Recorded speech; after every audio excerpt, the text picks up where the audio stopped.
During the Great War, there had been no dramatic increase in aircraft speed.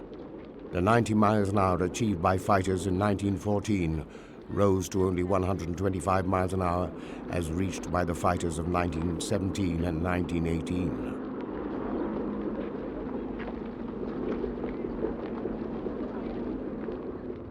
Aircraft range, however, was vastly extended.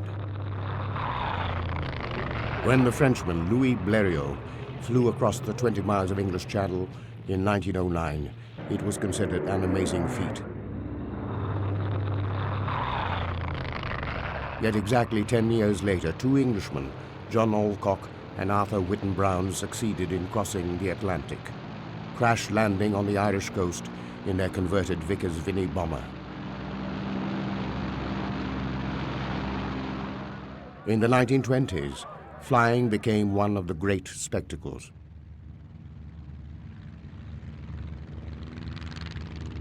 Pilots like American Charles Lindbergh and the Englishwoman Amy Johnson trailblazed their way around the world.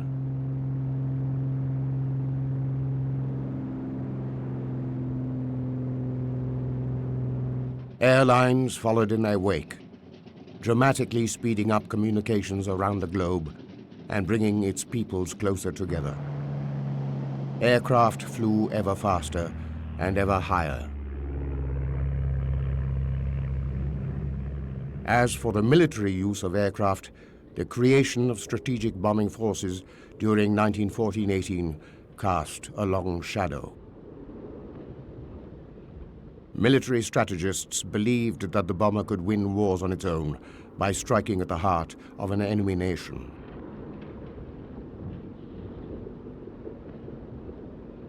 But the fighters still had an important role to play in gaining and maintaining air superiority over the ground battle.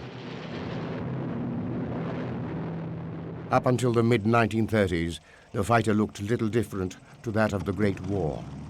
Its wooden construction and twin wings made them slow to climb, thus making it difficult to intercept the bombers before they dropped their bombs. The metal-framed monoplanes, however, were a different story. They were fast enough to catch the bombers.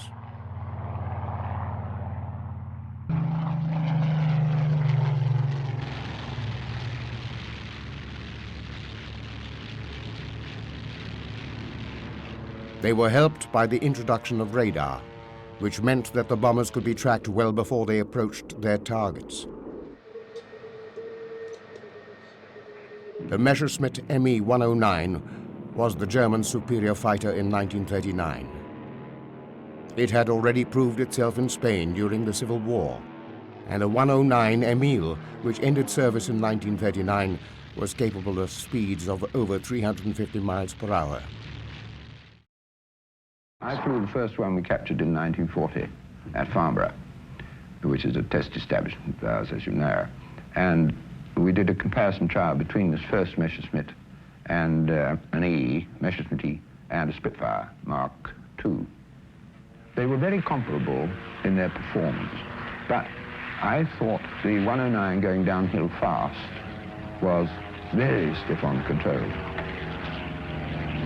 There was too much metal strutting and reinforcing around, which restricts your vision very, very much. The German fighter pilots had also developed a highly effective combat formation. The Germans also had the twin-engined Me-110, whose role was as a bomber escort.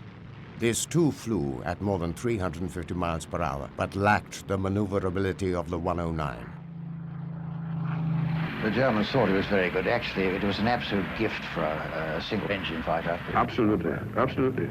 And I think the Lightning was an equal mistake. The P-38 pilots are angry with me about this statement. Oh, I don't hold too much from twin engines, because if you get hit in a really combat in one engine, and the one engine explodes, then normally the second engine exploded too. During the invasion of Poland and the Low Countries, the Luftwaffe achieved air supremacy by destroying opposing air forces on the ground. While it was never wholly successful in this, its fighters outmatched their often obsolete opponents, and so air supremacy was quickly achieved. This did much to ensure the success of the ground offensives.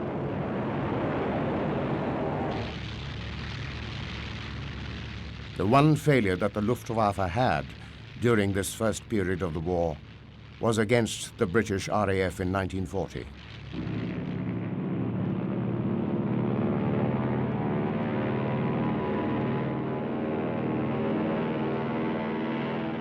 The RAF had two fighters which could match those of the Luftwaffe, one being the rugged Hawker Hurricane, which could outmaneuver the Me-110. The Supermarine Spitfire could certainly keep up with the Me-109 at high speed, although it did lack firepower. I flew Spitfires and Hurricanes during the war, and without doubt the Spitfire was the glamour puss of the two aeroplanes.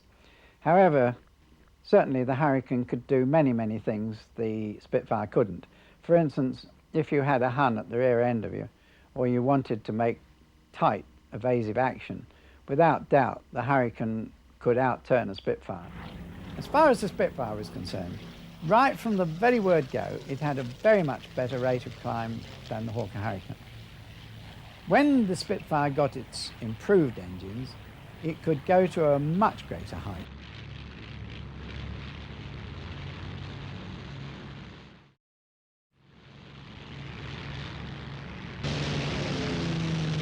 The Me-109 and the Spitfire were evenly matched in performance. The Spitfire's controls were much quicker at high altitude, and the cockpit a lot less cramped.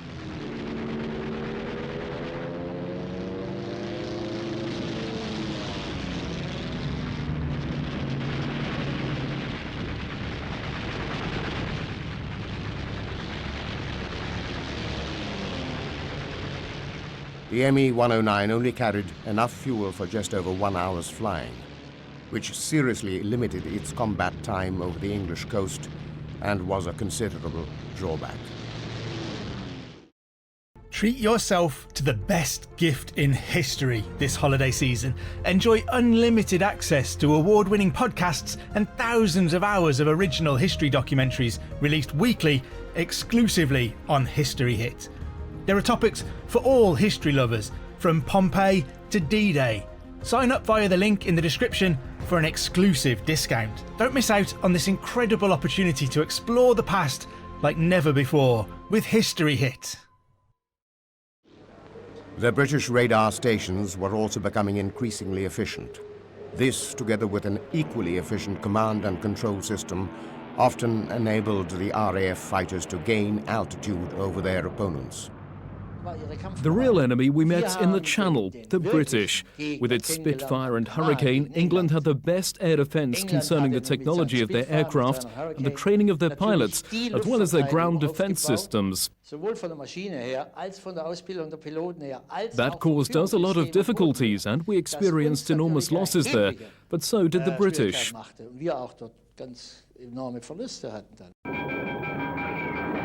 I did 16 sorties in 6 days.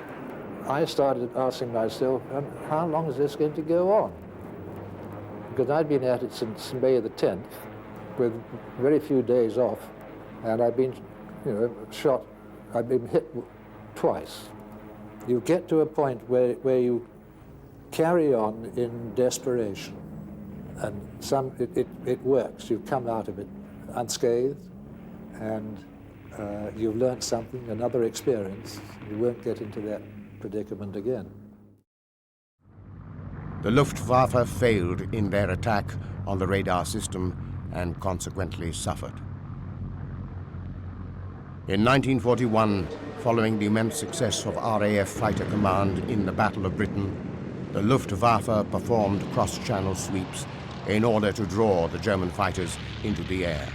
The Germans, now operating close to their bases in northern France, had more fuel available for combat than their opponents.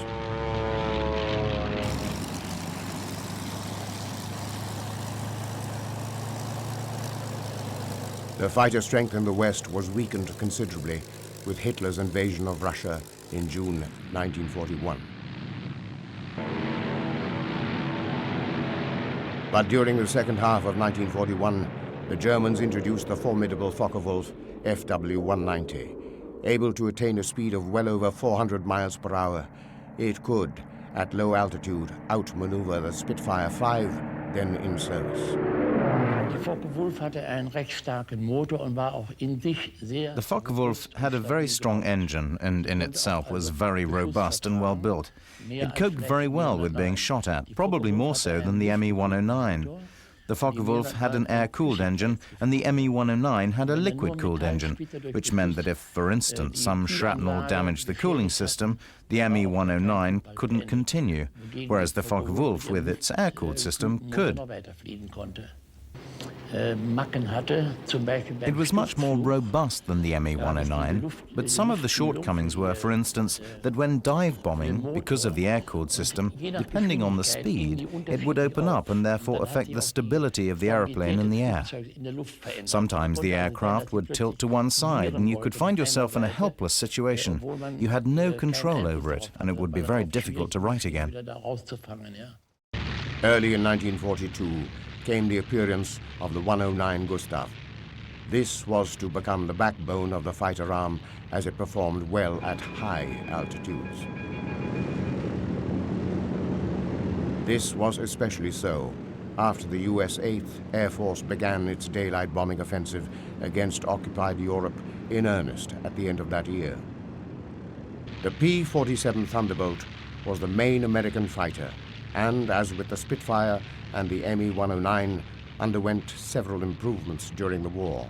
We had 8 machine guns in the P-47, which was tremendous firepower compared to the 6 machine guns that you had in the P-51. And there was no other fighter in the world with that amount of firepower. It was a sturdy airplane, built like a tank, and I could drive it through most anything. It was more than a match for the Focke-Wulf 190. It was more than a match for a 109. The P-47 was able to achieve speeds of well over 400 miles per hour, but was tied to the American bombers as their escort for much of the war over northwest Europe. However, it suffered from lack of range when it came to accompanying them deep into Germany. The problem was to be solved with the introduction of the P-51B Mustang in 1944, which boasted extra fuel tanks.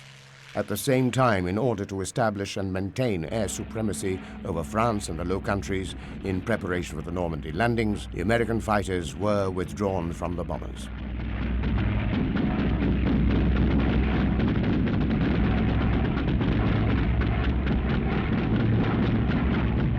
Simultaneously, the RAF introduced the Hawker Tempest, which, like later versions of the Thunderbolt, could fly at over 450 miles per hour. The Germans enjoyed air supremacy on the Eastern Front until 1943.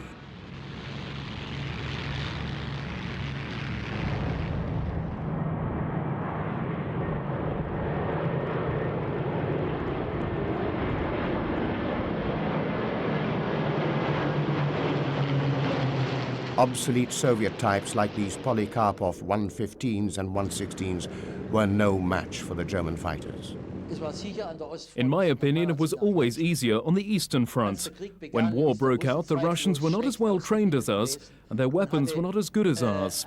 Their aircraft were not as modern as our 101s and 190s. Consequently, in 1941, the Russians experienced great losses at the beginning, but this changed very quickly. The Russians never lost their urge for battle, even though they experienced great losses.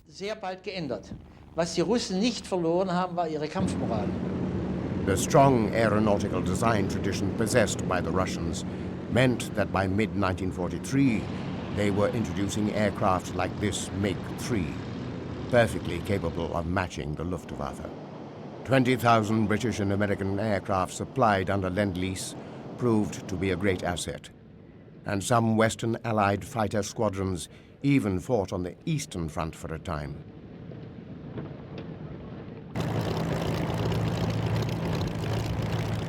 Thus, the Germans found themselves also facing British Hurricanes, as well as American P-39, Aero Cobras, and P-40 Warhawks.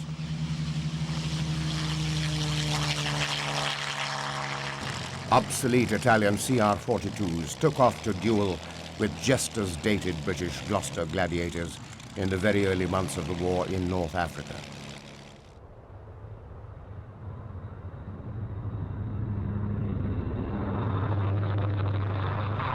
For the British, 3 Gladiators, nicknamed Faith, Hope and Charity, provided the mainstay of the air defense during the early months of the siege of Malta.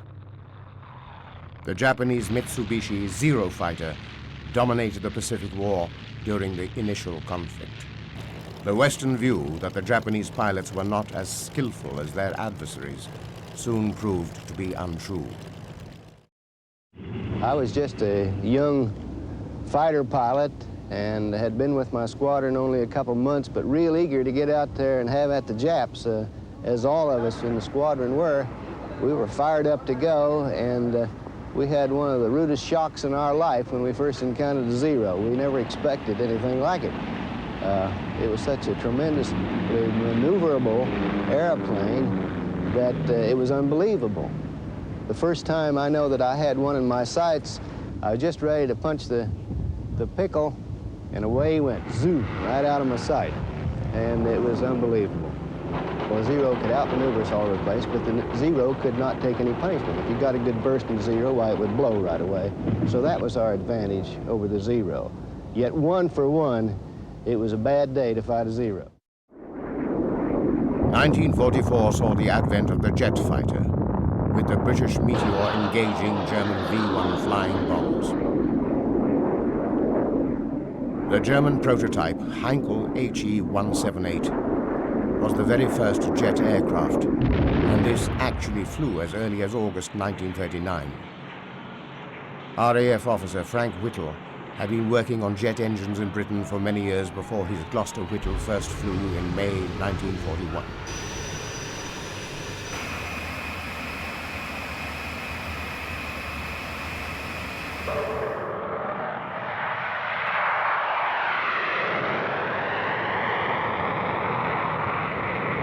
Germany's first operational jet, the Messerschmitt Me-262, was delayed into service.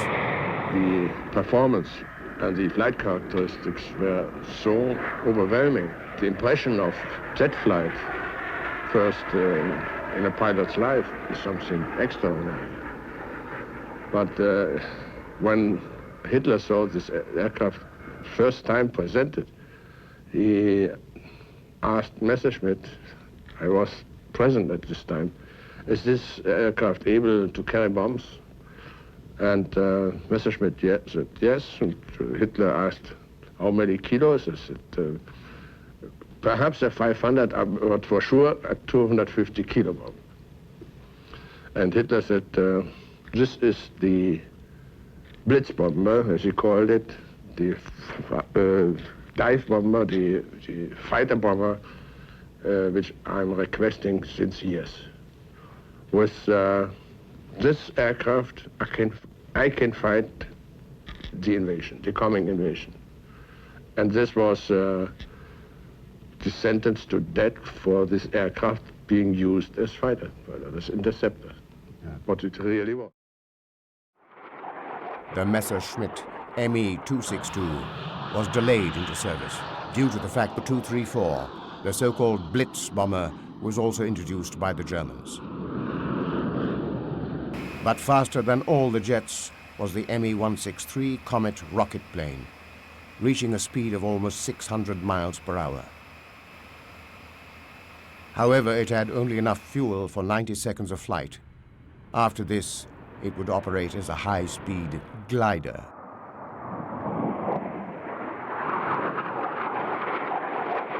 The Lockheed P-80 Shooting Star was the jet fighter introduced by the Americans. But although 2 were sent to Italy in spring 1945, it entered service too late to see action. From 1939 to 45, aircraft were used for spotting targets, and controlling artillery fire, as they had been in the Great War. But more efficient radio communications made them much more effective during the Second World War. They're a little bit off, but their tracing is effective. Tracing is effective. Bombs are over. The Germans developed fighter ground attack into a fine art, initially with the Ju-87 Stuka dive bomber. The Stuka proved a devastating weapon during the early campaigns. Working closely with the panzer formations as aerial artillery, its siren regularly served to terrify ground troops.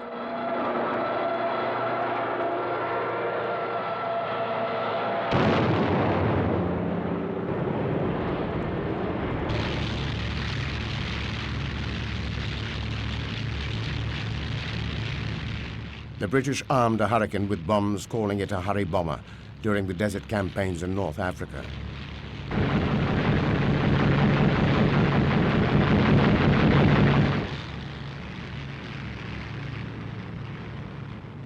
Both the British and the Germans also used their ground attack aircraft as tank busters, equipping them with cannon-firing, armor-piercing ammunition. The Hawker Typhoon, a rocket-firing aircraft, was used extensively during the latter half of the war, especially during the 1944-45 campaign in northwest Europe.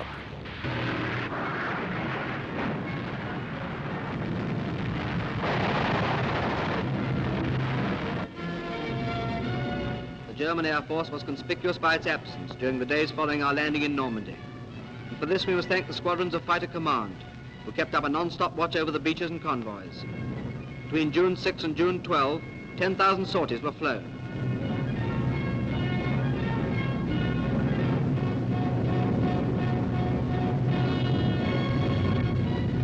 By D+4, the first landing strip was available to our fighters for refueling and emergency landings.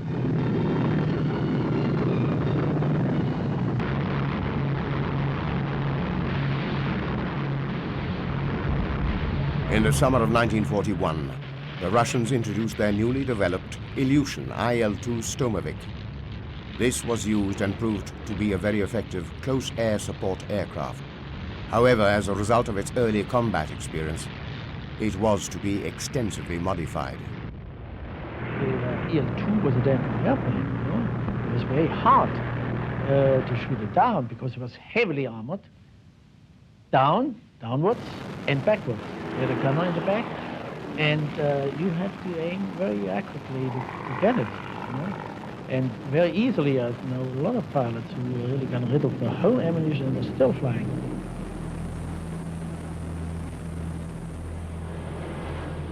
The art of close air support had been developed to a high degree with radio-equipped Air Force teams operating with the forward troops. The Allies had such air power that they were able to operate a cab rank system, with fighter bombers queuing up to be directed onto targets.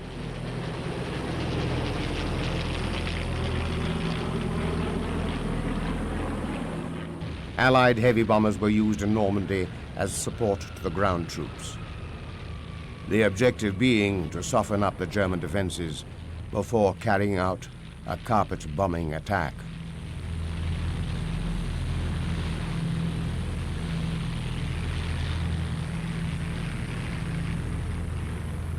The damage the bombers did on the ground often slowed the advance, and inaccurate bombing meant that the friendly troops suffered. But air power was also directly involved in the land war in other ways, especially by virtue of the transport aircraft. Development of airborne forces began with the Germans and the Russians in the 1930s.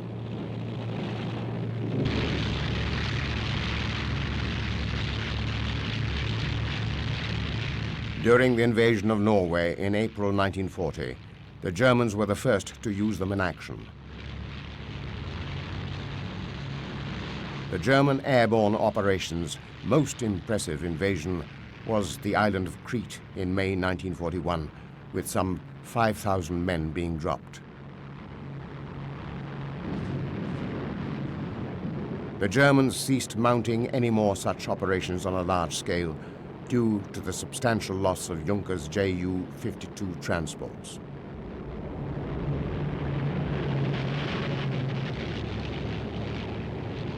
The British and Americans also began to use airborne forces to spearhead their invasions in northwest Africa from November 1942 onwards.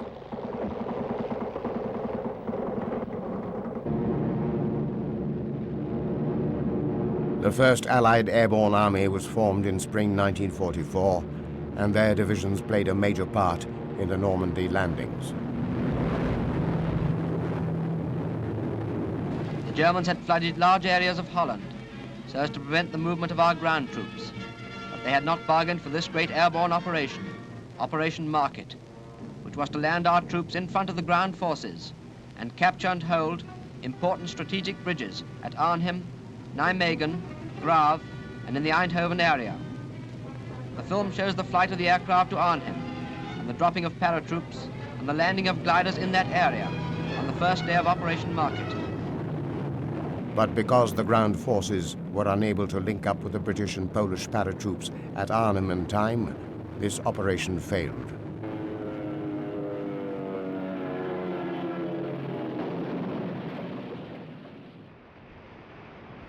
The Germans and the Allies used glider-borne troops along with paratroops in their airborne operation. This meant that once an airfield had been secured, reinforcements could be flown in as the Germans did in Crete. The Germans had the largest transport aircraft of the war, the Me-323 EGAT. This also had a glider version. The Chindits in Burma in 1944 even created makeshift airstrips deep inside Japanese-occupied territory in order to fly in troops and supplies. Burma and the Pacific also saw extensive use made of resupply by parachute. The Allied accomplishment in the building of a new supply road, the Lido Road into China, all conspire to make the position of the Japanese an uncomfortable one. The construction of the Lido Highway, which makes up for the lost portion of the Burma Road, was largely made possible by the supply of material by air.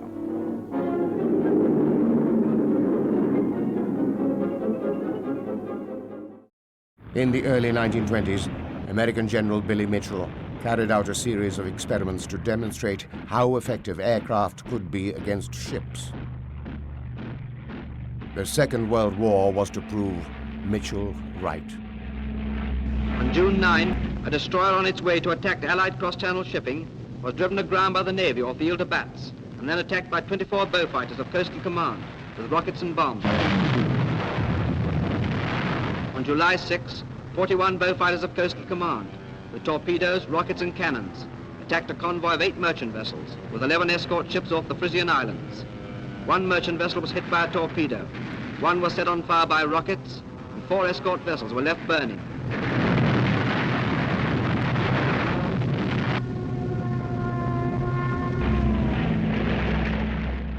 The aircraft carrier took over as the Navy's principal weapon from the battleship, and so transformed the war at sea.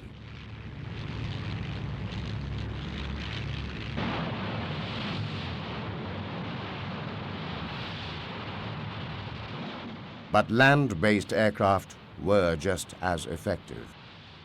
The Royal Navy in the Mediterranean suffered especially from aircraft operating from southern Italy and Sicily in its attempts to keep Malta supplied.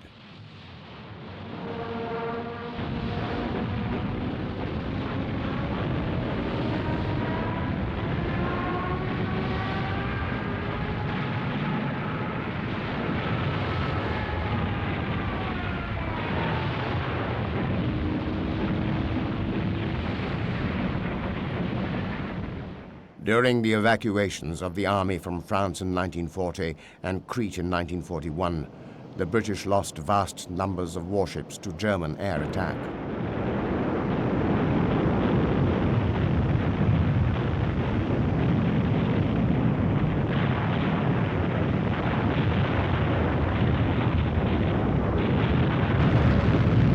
The capital ships, Prince of Wales and Repulse, were also lost to Japanese air attack off the Malayan coast in December of 1941.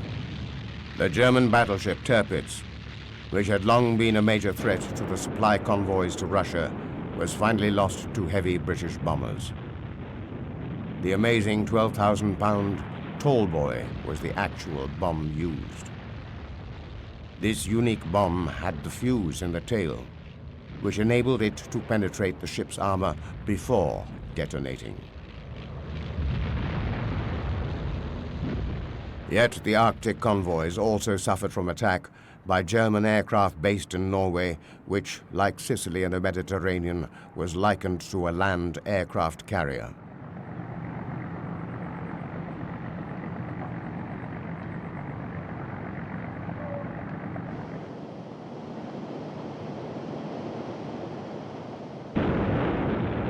This led to the warships themselves adopting even stronger anti-aircraft armament.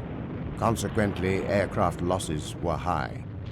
By the end of 1941, the RAF's anti-shipping squadrons, mainly equipped with the Beaufort, was suffering a significantly higher casualty rate than any other branch of the service.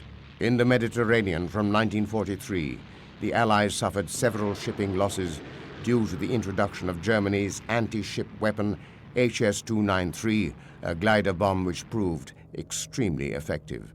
The British designed another anti-shipping weapon in order to attack the Tirpitz, Highball, which worked on the same principle as the bouncing bomb used in the RAF's famous Dams raid of 1943, but was never used in anger.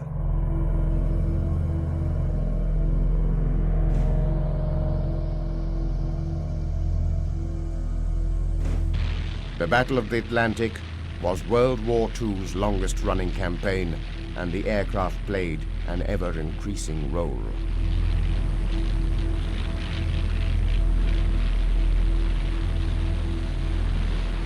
During the first half of the battle, long-range German Focke-Wulf Condors, operating from western France, ranged far and wide over the Atlantic. They directed U-boats onto convoys and themselves attacked ships with success.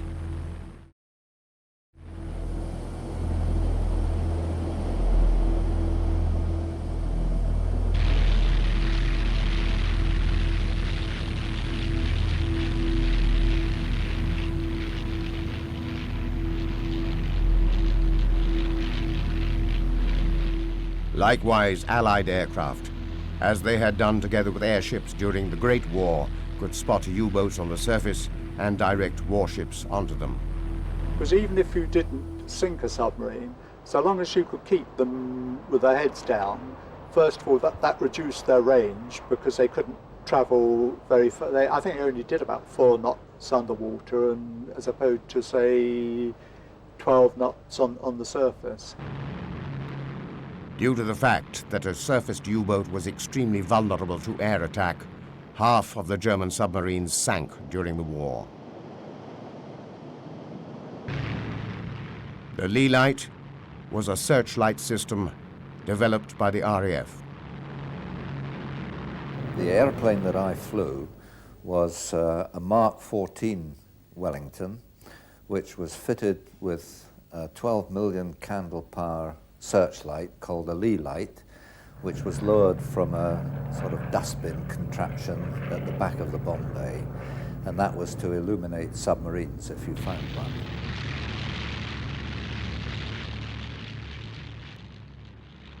May 1943 saw the turning point in the Battle of the Atlantic, when the Germans were forced to temporarily withdraw their U-boats. This was due mainly to the increasing production of more effective naval weapons and anti-submarine tactics, and also to aircraft. The very long-range American B-24 Liberator maritime petrol aircraft was instrumental in finally closing the so-called Black Gap. This part of the North Atlantic could not be covered by land-based aircraft until the B-24. The maritime patrol B-24s previously had another role, which was considered to be more important, namely as a strategic bomber. From Ploiești to Paramushiro, from France to the Philippines, makers of many of this war's headlines have been B-24 Liberators and the men who fly and fight them.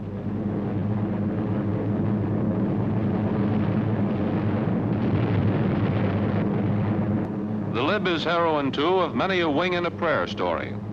Flak-gutted 24 brings back airmen. Leb beats off 8 enemy fighters, comes home on 2 engines. To some people, it sounds as if the Liberator comes home itself, while pilot and crew relax and enjoy the ride. To some people, but not to the pilot and crew. The men who flew safely back from battle in these planes know the B-24's ability to take punishment is only half the story. A good, solid half, but the other half is know-how. It's the sum total of information you have about any plane that will determine whether you can bring it back after it has been badly shot up. During the Great War of 1914-18, German Zeppelins and later bombers had attacked England. Western targets in Germany were also hit by British and French bombers. This had led to the belief that bombing could destroy a country's will to continue to wage war. But implicit in this were attacks against civilians, which were seen as contrary to the laws of war. In the 1930s, the bombing of Madrid and Guernica during the Spanish Civil War served to convince people that the bomber would dominate future major wars. This was reinforced by Japanese air attacks on Chinese cities like Shanghai in 1937.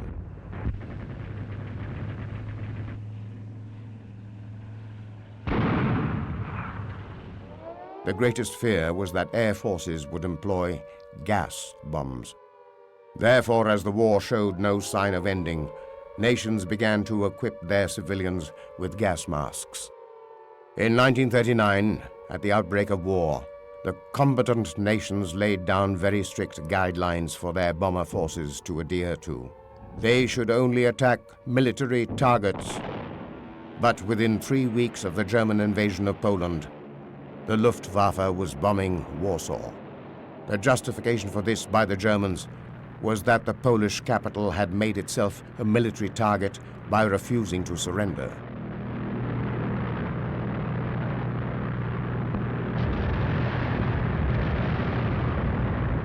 The German attack on Rotterdam in May 1940 was for the same reason, but could have been avoided if the message to the German bombers to turn back had got through to them in time.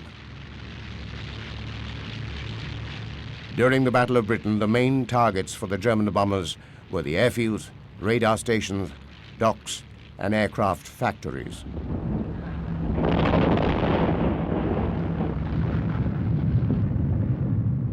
The Blitz on Britain so very nearly didn't happen.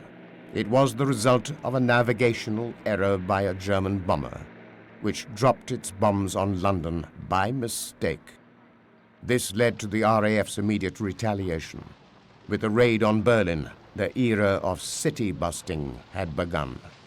Even so, at this stage, the bombers of both sides were still instructed to attack specific targets, such as munitions factories. But they had severe problems in achieving accuracy. At the beginning of the war, both the Luftwaffe and the RAF intended to bomb by day, since it was easier to find the target. However, at the beginning of the 1940s, the British bombers had changed to bombing at night. The early days in bombing, the idea was that with mass formations, they could carry out raids on the shipbuilding, naval dockyards of Wilhelmshaven, Kiel and Emden and so forth, but they were disastrous because the idea was that mass formations would be self-protective, but the bombers in those days, the Whitleys, Hamdens and Wellingtons, had inadequate defenses in their turrets, and they were pounced by fighters, German 109s, and we had some heavy losses of pre-war professional crews. This was, the failure of those tactics caused the bomber command to take to night bombing. I was very doubtful, after our experiences, that the bomber would get through in daylight.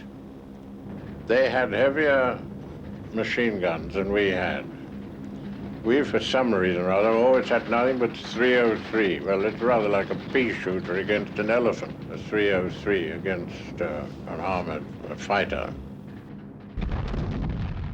By September 1940, the Germans had begun night bombing for the same reason.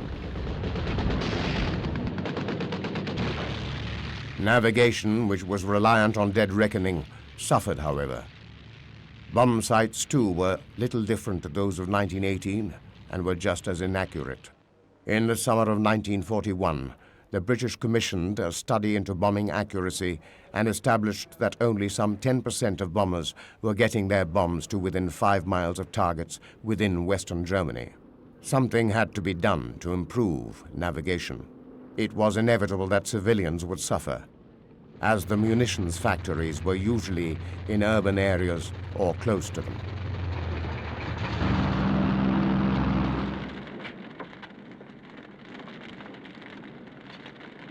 By the autumn of 1940, the Germans had developed a system of radio beams intercepting over the target in order to improve accuracy. The RAF then rapidly developed countermeasures to bend the beams.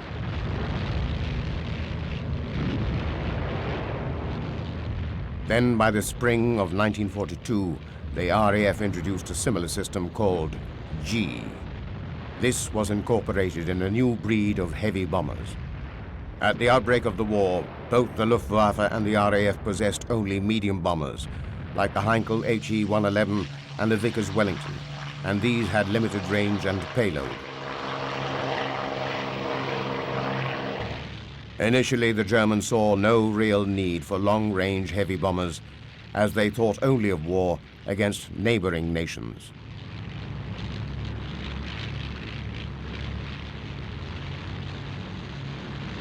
They did reconsider this decision later during the war, but heavy bombers like this Heinkel HE-177 never really got beyond the prototype stage. Such were the conflicting priority demands for new aircraft types. The RAF too initially concentrated on medium bombers in an attempt to match the Luftwaffe numerically. However, specifications for heavy bombers were ready by the late 1930s. These began to come into service during the first half of 1941, but with the spring of 1942 came an aircraft that was to become one of the most outstanding bombers of the war, the Avro Lancaster. Winston Churchill during this time had seen RAF Bomber Command as the only direct way of striking back at Germany and reducing the pressure on the Russians. With enough heavy bombers, the RAF could destroy the German economy and almost definitely the morale of her people by attacking her cities. There was, however, a problem. Britain's aircraft need was not only bombers.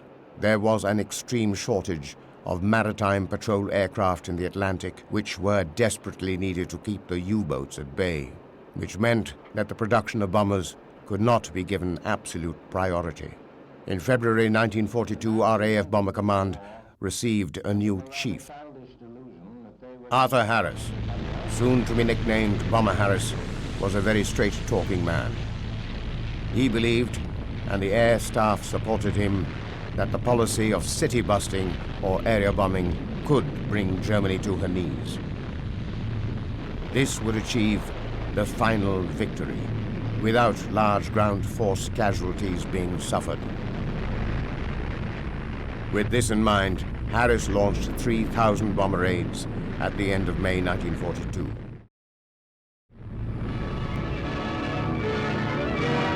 Hats off to Bomber Command. In one night, they changed the whole aspect of war in the West and are now set to deal a series of blows greater than many experts thought possible till the RAF proved they could do it. The 1,000 planes that dropped several thousand tons on Cologne in an hour and a half used some of our heaviest bombs, and for 95 minutes there was a raider hurtling over that unlucky city every 6 seconds. It wasn't all high explosive. Incendiaries in thousands loosed devastating fire all over the target. In particular, we salute the men who delivered the goods. They had to wait a long time for the big chance, but when it came, they let the enemy have it, as per instructions, on the chin. Behind the pilots was the flawless work of the air staff and ground personnel. In the air and at home, the raid employed 13,000 men. To beat the enemy, bombing must be kept up and backed up by an army in the field. As Admiral Cunningham said recently, the so-called foot slugger, often motorized in this war, delivers the final blow now as always. The RAF could not maintain this size of raid and would be unable to do so until mid-1944. But the British bombers had to contend with an ever more effective German air defense. A combination of radars, searchlights, anti-aircraft guns, and night fighters were organized in zones covering the approaches to Germany and the major cities. RAF Bomber Command would pay dearly for its attacks because of these defenses. The one thing we hadn't solved was getting out of searchlights, because they used to put a load of searchlights onto you and do what they called a cone. And our problem was to get out of that, because once you were lit up, so in those days we were flying at about 6,000 feet, something like that. And once you're in there, the gunners on the ground had a target to shoot at, and they used to give you a rather warm time.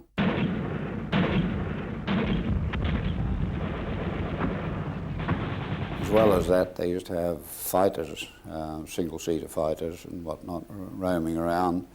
And once they saw somebody caught in a searchlight, I mean, he was an obvious target. You had to keep your eyes open, because suddenly they come out of the darkness and you wouldn't know anything until suddenly you've got tracers coming at you.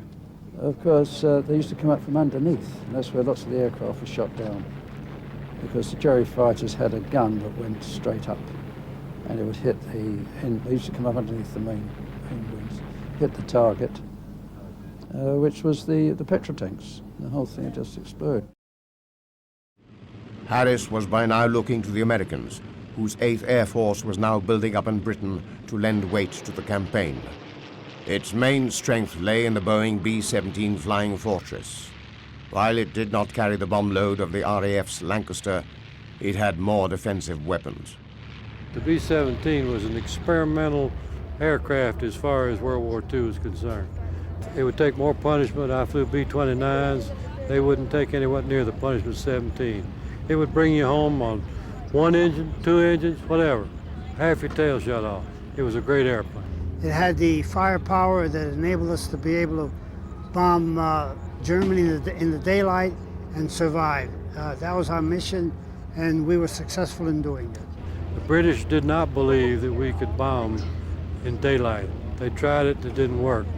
But we had what was known as the Norden bomb sight. We had the tight formation, the firepower to do it, and we proved it could be done, and we bombed the strategic targets while the British bombed the towns and the cities.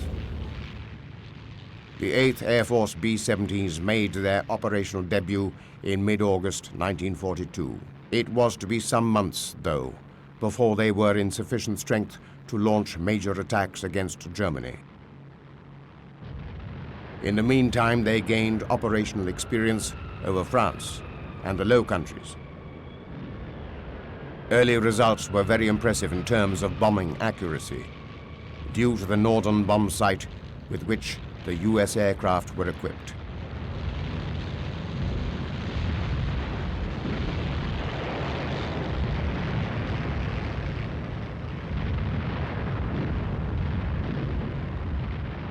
In January 1943, the Allies agreed on a combined bombing offensive as a necessary step to final victory over Germany.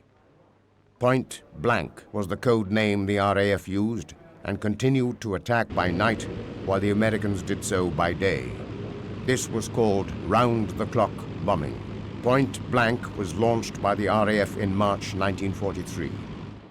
This was the beginning of what is known as the Battle of the Ruhr, the main industrial region in Western Germany, which lay against the east bank of the River Rhine. The battle lasted 4 months, but the result was inconclusive. Industrial haze and defective German air defenses were the main reason, but the RAF underestimated the Germans' recovery rate from these attacks. Another mistake the RAF made was to ignore the fact that the British people had remained resilient under the Blitz of 1940 to 41. They believed that the Germans would crack under the same pressure. Not all of the RAF attacks were of the city-busting sort. Light and medium bombers did make attacks by day. To cause surprise, many of these were made at low levels.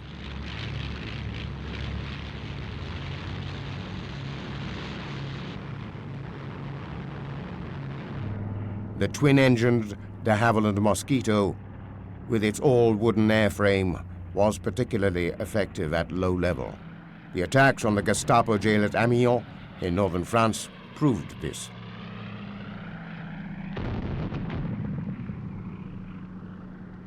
British aircraft designer Barnes Wallis was responsible for the RAF's most spectacular raid of the war against the dams in May 1943.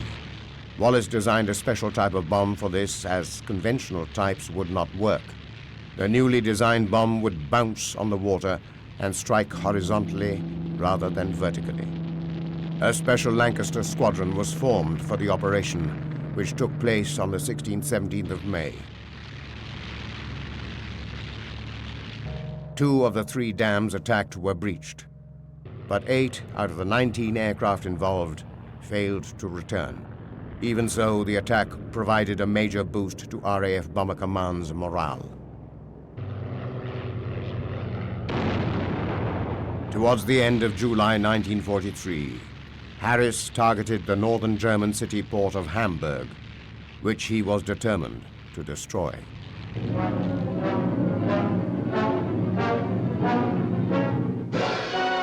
Bombers of the 8th United States Air Force, taking off from airdromes in England, continue their round-the-clock devastation of war plants in Nazi Germany.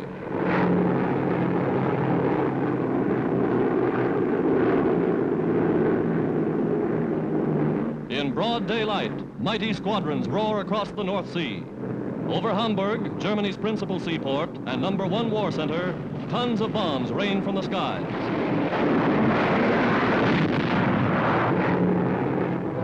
Aerial photographs show the results. 7 square miles of Hamburg's war industries, docks, military installations, flattened and in ruins.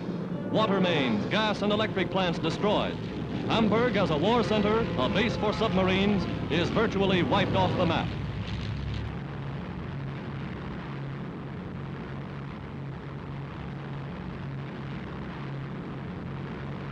August 1943 was a bad month for the American bombers. On the 1st of the month, the 9th Air Force, based in North Africa, launched a low-level attack against the Ploesti oil fields in Romania.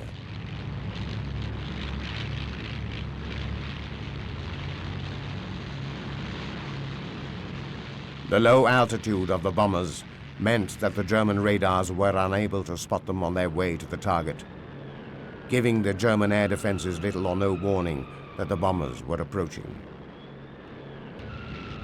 The bombers reached the oil fields and caused considerable damage. The steady pounding whittled away 90% of Romanian oil production. The global and greedy designs of an Axis dictator were consumed in a blazing, oily Ploesti. This was the crowning climax to our air siege.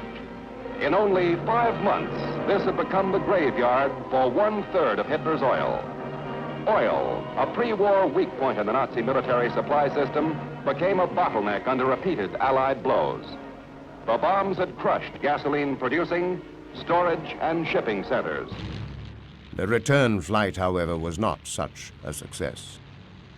1/3 of the 177 B-24s were lost. Many other bombers were severely damaged. We hurt them, but they hurt us too. The Ploesti campaign had cost us 270 heavy bombers, 49 fighters and their crews. Each plane and each man helped to shorten the war. Only 2 weeks later, the 8th Air Force struck at the Me-109 fighter factory at Reichensburg and a ball bearing factory at Schweinfeld. Encountering high losses yet again, with 60 of the 376 bombers involved being shot down and 170 damaged. No Air Force could continue with such high losses. This led to the withdrawal of the 8th Air Force to the fringes. In October 1943, the Americans attacked Schweinfeld again, and 60 B-17s failed to return.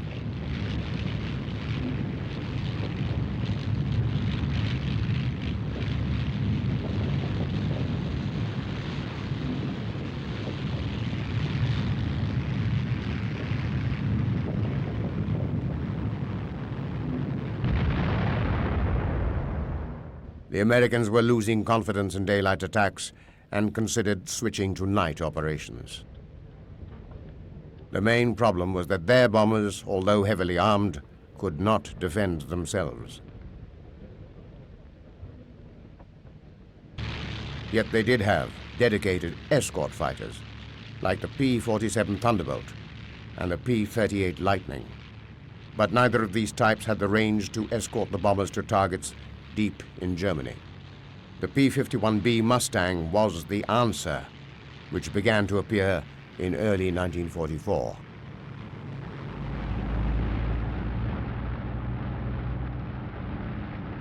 In autumn 1943, RAF Bomber Command opened a third of its major offensives under point blank against Berlin. It was to be the grimmest battle due to the defenses around the German capital. Berlin was attacked several times during the winter of 1943 to 44. But hopes that the RAF could achieve another Hamburg were in vain. Bomber losses rose drastically as the battle wore on.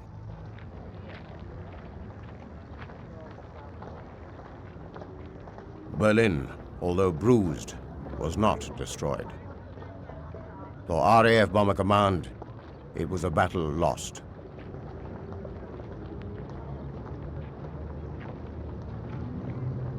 In the Mediterranean, the newly formed U.S. 15th Air Force had also begun to attack targets in Germany. But the strategic bombing forces in Britain were now passed to Eisenhower's command in order to prepare for the cross-channel invasion. While the bomber barons, American Carl Spaatz and Arthur Harris, believed it was a mistake to switch their attacks from Germany, the contribution they made to the success of Overlord, the invasion of France, was immense.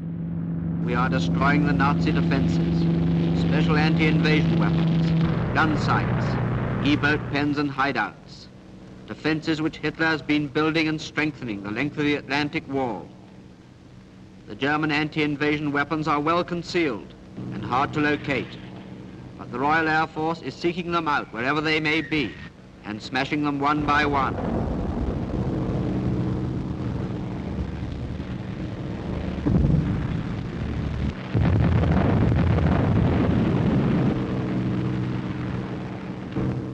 We are destroying the railway centers, engine repair shops, and rolling stock, and so hindering the movement of German troops and supplies. Hitler will have to rely on the network of railways in occupied Europe to move troops and supplies rapidly to wherever our forces attack. It is the aim of the Allied air forces to see that the railways cannot carry the peak load for the Germans to repel our invasion. In September 1944, the bombers returned to Germany in force. Oil was now the top priority, although city busting continued.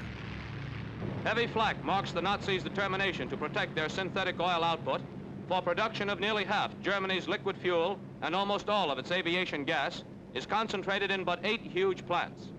All are vulnerable, for they cannot be dispersed and relocated like aircraft factories. Their machinery is complicated, the process continuous. Stores of hydrogen and fuel make the plants highly inflammable, and heavy attacks stop production completely until the damage is repaired.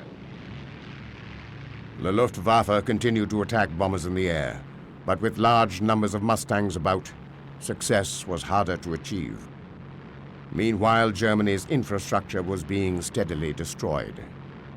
But it was the attack on Dresden in February 1945 which brought the morality of area bombing to the fore. Out of the west, 1,350 American bombers of the 8th Air Force streaked their vapor trails into the dawn.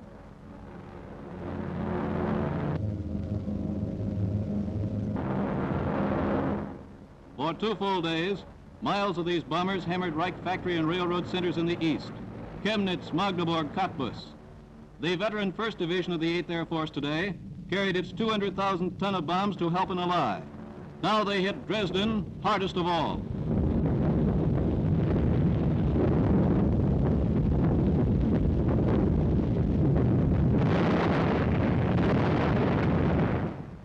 The Blitz here, blasting away for the Russians now 45 miles away, links the two-front Allied drive from east and west on Berlin.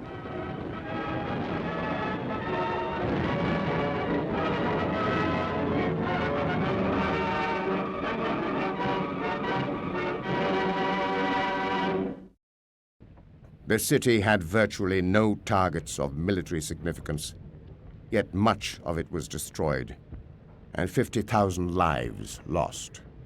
Even so, the bombers continued to blitz Germany until the very end of the war. We propose to entirely emasculate every enemy center of war production if necessary. We are well on the way now to that end.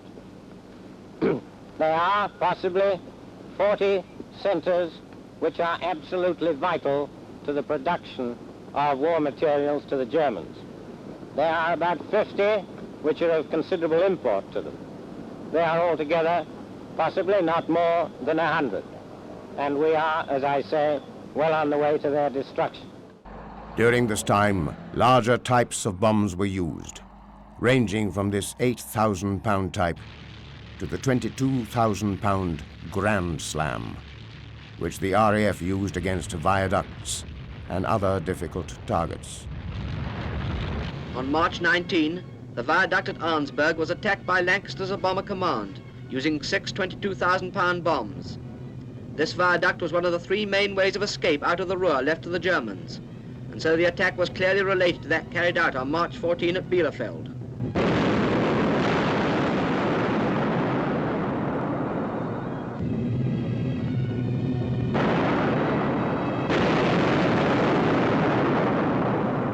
Reconnaissance pictures taken after the attack show that 2 spans of this viaduct were smashed, and a direct hit was scored on the mouth of the tunnel into which the railway runs at one end. The long strategic bombing offensive against Germany was not decisive on its own. It failed to break the morale of the German people, though it could not prevent German war production from peaking during late 1943.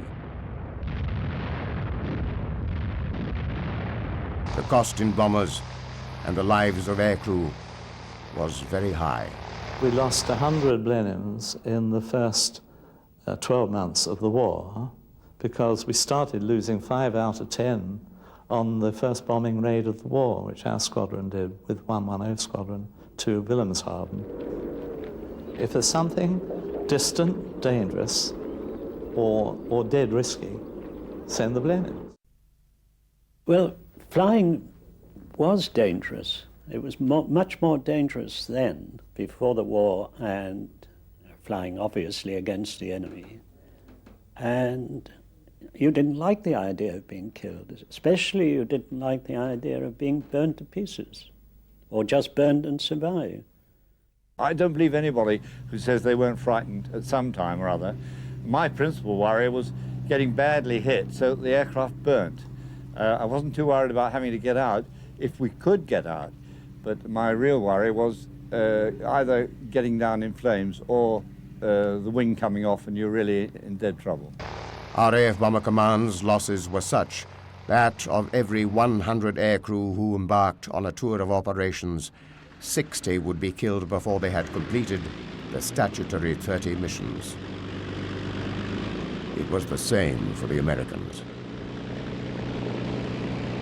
The commanding general decided that they would try an experiment very early in the war and go in under radar, down low, and not fly at high altitude, and come in over Saint Nazaire, France, submarine pens at a very low altitude and try to fool the Germans.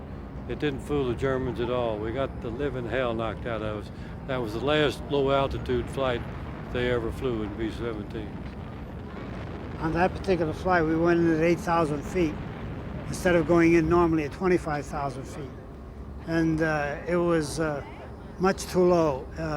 We were too easy a target for the anti-aircraft guns.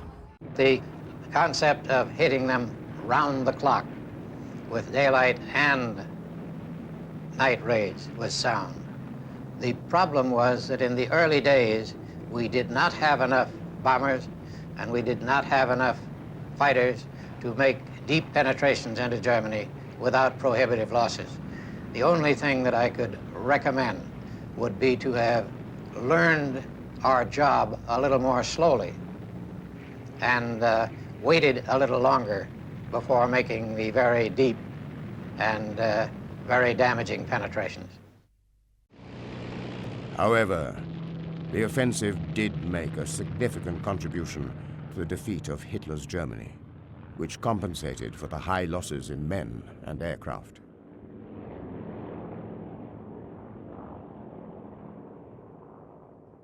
In the war in Southeast Asia and the Pacific, the Japanese used their bombers to spearhead their Oriental Blitzkrieg.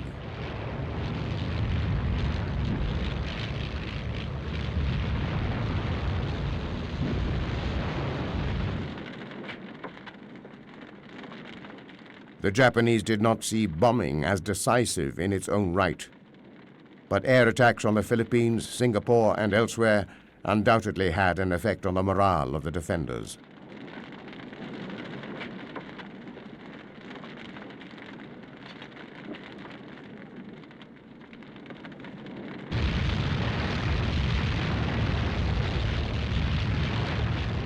The Allies, on the other hand, were out of range of mainland Japan for much of the war.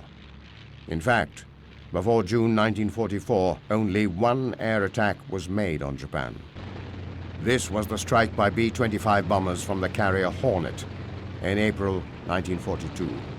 It was no more than a morale raiser for the Americans.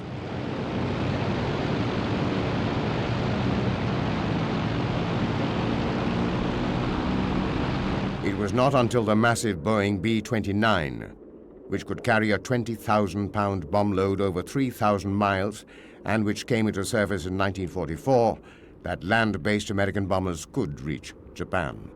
The B-29 was sent to India and to bases in southern China and made its first attack on Japan from China on the 15th of June 1944. The Japanese then launched an attack into southern China, and the B-29 bases then had to be evacuated. However, in the midsummer of 1944, the capture of Saipan and Tinian in the Marianas Islands in the Central Pacific gave the B-29s alternative bases within range of Japan. Improved airfields, airstrips, and revetments are everywhere on the island, which, only 1,465 miles from Tokyo, has become a main base from which B-29 superfortresses are striking the Jap homeland. When our forces took Saipan, the entire island, with the exception of 3 little towns, was either wilderness or cane fields. Now all the strategic potentialities of the built-up area are being used in the mounting air, sea, and land blows against the enemy. Towards the end of November, they resumed high-altitude attacks.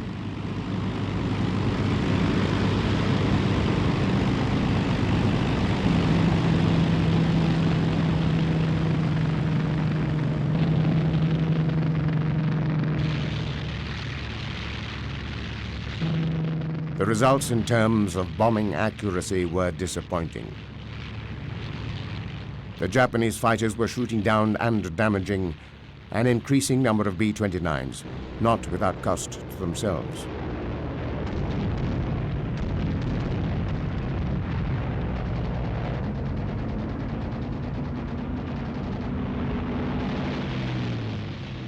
The B-29s then decided to switch to night bombing and attack at low level, hoping to improve accuracy.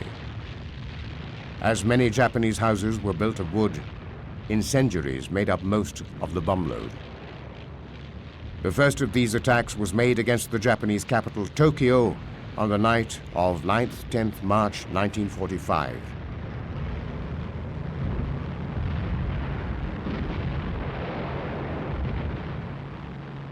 The results? 2 square miles of the city being totally destroyed. This led to attacks on other Japanese cities. Iwo Jima, captured at the end of March 1945, brought Japan to within P-51 Mustang range and meant that the B-29s could resume daylight raids and that B-17s would join them.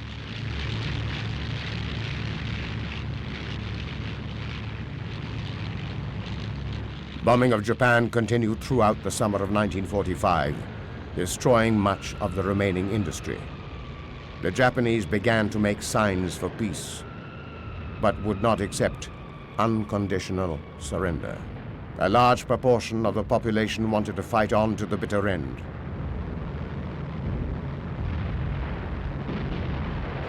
Despite the obliteration of Japanese cities. This led to the decision to use the atomic bombs on Hiroshima and Nagasaki, and consequently surrender.